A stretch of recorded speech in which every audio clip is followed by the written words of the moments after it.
A cricketer often say they're seeing it like a watermelon. You know, they're seeing the ball big.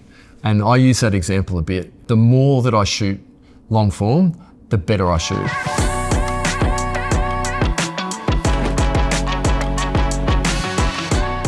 I was introduced to newsrooms at a very early age, and I got offered a role before I finished school, which I knocked back because, you know, my parents wanted me to finish high school, so I did finish high school, and I started at the network straight away after high school.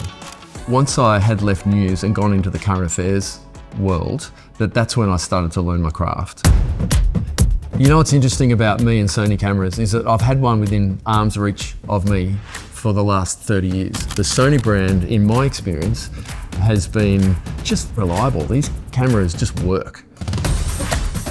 I got offered a role as a DOP on a new reality show at 7 Network. I shot the first 9 years, and it still runs today, My Kitchen Rules. While My Kitchen Rules was running, I was offered a whole lot of other head of department DOP roles. But I had a sort of awakening. I was offered a documentary series and found that I had forgotten how to shoot. I'd forgotten how to tell a story in camera. I'd forgotten how to do sequences. As a head of department, I'd push all the difficult roles off to the other cameramen. And so I made a significant decision in my life to do less reality shows. What it's done is it's made me available.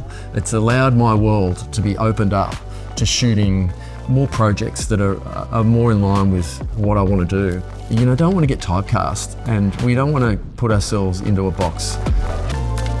I'm really shocked at how much I'm using the Burano. When I bought that camera, I genuinely thought it would sit on the shelf for a large part of the year, and I would pull it out when I required 16-bit raw 8K images.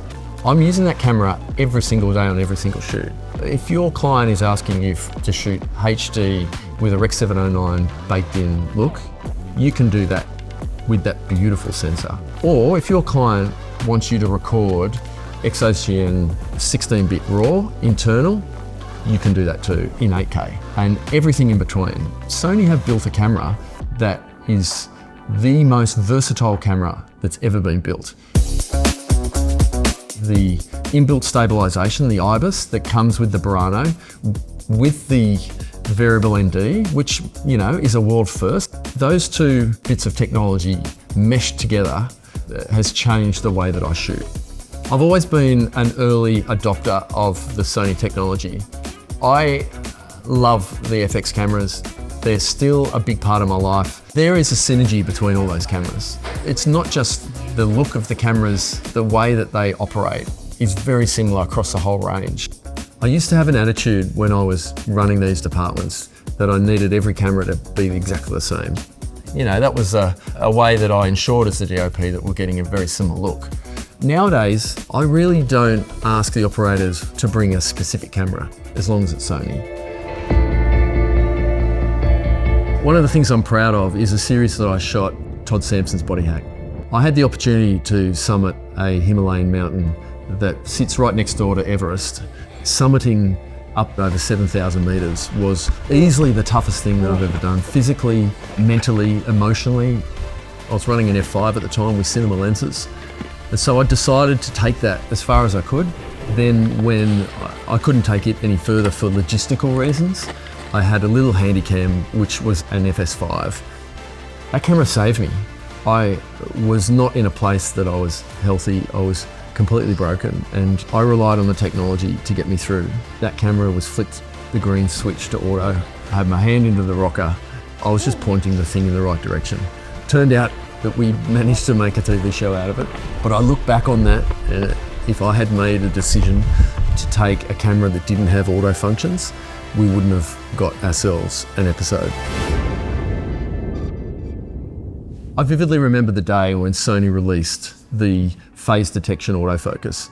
It absolutely has transformed the television industry in my world. I love the fact that I can control it, and I like to use my autofocus a bit like you'd use a Tesla. You can put it on auto and it would drive itself, but when you want to steer properly, you take back the wheel, and that's exactly how I use my autofocus. I feel like I'm shooting as best as I ever have been. I feel like I'm more creative than I ever have been. And I feel like I'm using the technology more than I ever have. I've got so many different options, huge amounts of dynamic range, inbuilt stabilization, variable NDs, high and low frame rates. I absolutely love working in the television industry with this modern day technology. It's unreal.